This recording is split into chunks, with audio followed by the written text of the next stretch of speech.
Wala ka bang napapansin sa iyong mga kapaligiran? Kay dumi na ng hangin, pati na ang mga ilog natin. Hindi na masama ang pag-unlad, at malayo-layo na rin ang ating narating.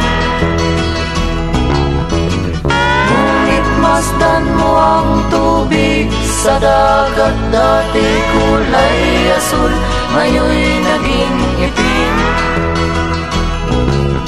Ang mga duming ating kinalat sa hangin, sa langit, huwag na nating paabutin.